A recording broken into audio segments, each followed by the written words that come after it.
Welcome to Babblecom 5. This is episode 1 of season 5 of Babylon 5, No Compromises. The Earth destroyer Acheron arrives through the station's jump gate, flanked by 2 white stars, with a package that Corwin is standing by to receive. The package is a person, Captain Elizabeth Lockley, the new CO of the station, and she's immediately mildly irritated by the lack of the full command staff to greet her. Corwin makes the best of it, but she's immediately all business and clearly all Earth Force. Preparations are underway for Sheridan's inauguration, and Garibaldi is on the station assisting too, even though he's technically no longer on staff. Lockley believes herself fully briefed, but Corwin tries to convey to her that reports aren't everything, and trouble has a way of finding the station. On Mars, a man murders a ranger in cold blood, and hangs a placard around his neck saying "Special Delivery for Babylon 5. On the station, Sheridan recounts to Delenn why he washes his socks the old-fashioned way each day, thanks to Sergeant Slaughter, to always have a job to do. In the course of their conversation, it becomes apparent that Lockley is Ivanova's replacement, and that for the time being Delenn and Sheridan will be alternating between their respective quarters until the new facilities on Minbar are ready. Sheridan greets Lockley and formally acknowledges her control of the station. Interestingly, the station is still independent, pending the Interstellar Alliance getting ownership of it, but Sheridan wanted an Earth Force officer in charge for tradition and as a way of building bridges with Earth. Lockley wants it clear that while she appreciates the political situation, she will be running the station her way. Sheridan basically expects nothing else, except where Alliance business is concerned, and part of the reason he asked for her specifically was that she resolves things without fighting, but isn't afraid to do so when that's the only way out. Lockley notes Sheridan hasn't asked her which side she was on during the Earth Civil War, and he confirms he hasn't. And with that, she goes to investigate why she's been called to Bay 3.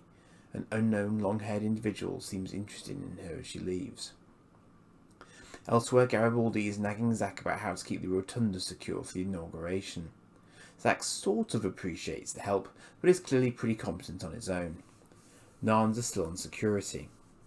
As they move through the Zocalo, the killer from Mars is present. Lockley is shown the contents of a stasis pod we saw briefly outside the station, containing the well-deceased remains of the Ranger and his message. In Sheridan's quarters, complete with oranges, another message displays on his screen telling him he's a dead man, and he's not even officially president yet. As Lockley has breakfast, we see the long-haired man again, and the dining area is suddenly quiet as he sits and introduces himself as Byron. He says she should meet him in Brown 3 in 2 hours, because his people are coming. Sound resumes and he is suddenly gone. Lockley is puzzled, and Franklin calls in to say the autopsy results is available. Sheridan goes to see Jakar, the former still being uncomfortable with his president title. Jakar tells them that until the age of 10, he was not Jakar, as he only chose his permanent name at that time according to his beliefs. He thinks perhaps Sheridan's permanent name is President. Sheridan has come to ask him a favour, noting other occasions such as when the Centauri took Narn when he was very eloquent in the council chamber. The Alliance needs an oath for the President and a declaration of principles, and he would like Jakar to write both. He takes the task with a slightly disturbing level of zeal. Franklin's autopsy tells us what we already know about the Ranger's demise, but Franklin notes that the fatal shot was very accurate, instant death from a shot to the heart. That suggests someone who knew their job very well. Lockley is all business with him, and is called to her meeting with Byron, who, as she had already surmised, is a telepath. He is joined by others, but Lockley didn't come alone either, and security assures her that the group is unarmed. Byron goes on to explain that they are all rogue telepaths who have been scattered up until now, but who believe that an independent Babylon 5 gives them an opportunity to form something approaching a colony and attract others to safety, so they might one day find a planet on which to form a true colony and home. He introduces her to various characters, including one young telepath who speaks only from his memories to give her flowers. He never uses words, even with the other telepaths. Byron says there is much they could do for her in return for a place to call their own for the time being. Delenn finishes her meeting with the new game ambassador, who goes into the alien sector, but is followed in moments later by the assassin from Mars. Sheridan receives his text message in his quarters, and a longer voice message that notes his interest in history and Lincoln, and goes on to cite many examples of presidents who were killed shortly after taking office to atone for the sins of wars fought in their name. So this individual intends Sheridan to pay for the lives lost in the Earth Civil War, saying it's very hard to stop a single determined man uncaring as to whether he lives. As he speaks, we see the game ambassador unmasked for the first time as an insectoid, just before she's terminated at close range as the assassin breaks into her quarters. He lifts the deceased ambassador's helmet up. Franklin completes an assessment of the young telepath, who he judges is able to speak physically, but clearly chooses not to. He gets a flash from him of a woman holding him, which the others have seen.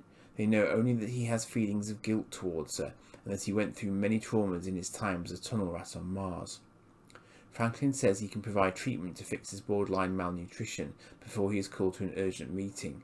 When his attention returns to the telepaths, they're gone, but we see the youngster behind a duct grating. Garibaldi and the others are warning Sheridan not to go ahead with the inauguration in light of the new threat that has emerged, but Sheridan is adamant he doesn't want to live in a bubble, although Londo suggests that that's what he's chosen for himself. Garibaldi is concerned that the individual was able to mask the source of his messages, as it suggests he knows their systems very well. He wants time to get more security on board, but Sheridan remains firm that he wants to live as normal a life as he can, and Lockley backs him. Together they decide the ceremony will go ahead as planned, and Lockley moves to inform Zack. Garibaldi confronts her angrily in the corridor, but she faces him down, noting he's no longer a formal part of the command structure, so she doesn't consider his views relevant, history with the station or not. Ouch. The young telepath is still in his tunnels, and is attracted by the tune from the figurine the assassin plays as he works. He watches him and scans him, seeing his intention to take Sheridan out disguised as the game. But he makes a noise and doesn't retreat in time, the assassin peppering the air duct with PPG fire until he sees a blood trail coming down the wall. Then he packs up and vacates his quarters quickly.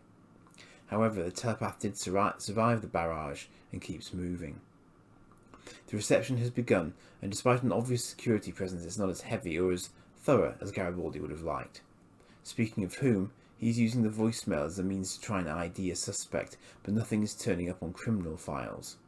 He considers its contents themselves, and realises that the presidents mentioned were in some instances killed by individuals on the other side of the war, so orders the computer to check against all Earth Force records. That gets him a name, Clements, but as an infiltrator he's already gained entrance in the game bodysuit. As he removes his mask, the young telepath stumbles into the room and into Franklin's arms. Seeing the assassin preparing, he shouts "No!" and broadcasts to everyone in the room. Security blocks a shot on Sheridan and hits the assassin, but only wounds him. He takes a hostage and leaves, with Sheridan vowing to carry on with the proceedings to show they won't be intimidated. The telepath passes in Franklin's arms. Zack is determined that they will find him. After all, where's he going to go? The answer, it seems, is the Cobra base, as he knocks out a Star Fury pilot. So as the rotunda fills with dignitaries and Jakar begins his introduction, a Star Fury launches out with Clements at the controls. Just before Sheridan is able to be sworn in, the Fury appears at the window of the rotunda, giving everyone bar Sheridan seconds to clear out. Garibaldi has realised Clements can fire as Fury. As Sheridan and Delenn stand together and Sheridan notes that Clements will kill himself at that range, he rants that it doesn't matter, that Sheridan took his career away from him as he was pro-Clark, so it's time he paid the piper. As Furies have no wing mirrors, he hasn't realised that Garibaldi, having not bothered to get an EVA suit on, is about to grapple him from behind in his own fury. He kicks in the burn and throws Clements' shot off as the defence grid comes online. Garibaldi cuts him loose to be taken down by the grid. Jakar rejoins the couple and, eschewing his prepared speech, asks Sheridan if he wants to be present. He says he does, places his hand on the oath, the other in the air, and says, "I do," and Jakar says, "Good, let's eat." Delenn beams, and then off they go. Byron and Franklin come to see Sheridan, and we discover that Lockley refused permission for the telepath colony on the station. Sheridan, however, feels he owes them after what happened, and decides that the colony is a political decision for the Alliance, so he can grant them permission to set up in Brown Sector. As Byron tersely thanks him, Sheridan notes to Franklin that the move isn't entirely altruistic on his part. He knows a telepath war is coming, so having some to hand could be a good thing. Garibaldi goes to see Lockley one last time, and while he agrees he's not about to re-enlist, never having been one for uniforms, he's had a word with the President, and they've agreed that the Alliance needs a covert intelligence division, which of course he'll be heading up. So he figures he'll be seeing her in meetings after all. His parting shot is to ask her who she was fighting for during the Civil War, noting that she'd previously worked with the assassin. She replies that she was fighting for Earth. Weren't they all? So, let me address the elephant in the room first. No Ivanova. Barely a mention. Why? Because Claudia Christian apparently got caught out in the late renewal of the season, and her agent didn't agree new terms in time. Enter one Elizabeth Lockley, Tracy Scoggins, who was mentioned briefly in the previous episode because that episode, despite appearing in the previous season, was filmed during Season 5. I in fact noticed that this episode is numbered 502 at the end, because production-wise it was not the first shot in this year of the show. The introduction for this season is essentially a 4-year recap of the show to date, which is quite useful if you're new to the show, because let's face it, if you haven't been in it for some time by this point, you are going to be wondering what on earth is going on at this point. I believe some don't like it as much as previous ones, because previous intros have been single character and single year focused, but this may be symptomatic of the late notice start for the season and there being a less clearly defined theme because of that. I don't mind it, and of course, unusually every year of Babylon 5 has had its own version of the intro, so this is no difference in that sense. As Lockley herself notes, it's interesting that they go with an Earth Force captain for the new CO. She has no history with a well-established crew, although of course many of those positions have now been shaken up anyway, with only Franklin remaining as a long-serving senior Earth Force officer. For me personally, much of this episode really turns back the clock in that sense, because we're starting from scratch in terms of the commander of the station, and indeed it's been quite a while since we had an episode set entirely on the station. Season 4 bounced around so much that you tend to forget how many of the early episodes of the show were bottle shows like this one, confined to the station, with a brief scene on Mars at early doors, admittedly. Byron and his compatriots are enigmatic, to say the least, and whilst they immediately prove their worth here, that was just one individual acting. It's unclear what the motives of the group as a whole might be, and an entire group of telepaths is actually a real strategic issue when you stop and think about it, particularly when there are multiple ambassadors on board. We all remember that what happened to that chief scientist guy in Serenity, right? You don't put telepaths anywhere near people with heads full of secrets if you want a long and fruitful career. So there's that. Is it credible that Clements could just grab a Star Fury, notwithstanding his being able to pilot one? How would he have gotten authorization to launch? Although it is stated he had very good knowledge of their systems in fairness, but being as he was so professional and he'd already killed one alien ambassador, it's inevitably a little tropey for him to start chatting with Sheridan so that Garibaldi has just enough time to grapple onto him. And the following scene with Jakar and speeded up oath taking is entertaining. If this episode is guilty of anything, it's that it feels a little like paint by numbers. In some respects, it's quite nice that it returns to the core of the show on the station, but at the same time, with everything they did in the previous season, that seems almost like slamming on the brakes. This perhaps is going to be the core problem with pacing, in that so much was resolved in Season 4 because JMS felt he had to in the face of imminent series death. Until momentum is re-established, the show has to effectively retreat back to its roots, and we have to have Lockley bed in. The irony is that the show was always about the station, so I shouldn't feel shortchanged by that. It's just that we spent so much of the show off station last season, it feels almost odd to be back home again. Strange but true? So clearly we need to get settled into this altered world state. Many familiar faces but in decidedly different roles, and indeed the characters themselves are finding their collective feet in this rather new reality that they've forged for themselves. I think of all of them, I probably felt worse for Franklin, who's gone from action sidekick back to being just the station's doctor, with something of a clunk, and he ends up with a dead teenager in his arms in the first episode of the season. The kids never really catch that much of a break on this show either, of course. So I'm going to leave it there as I'm cutting it rather close to the wire this week. I shall probably return to Season 5 in a few days to get some more in the bag for the holiday season. See you soon.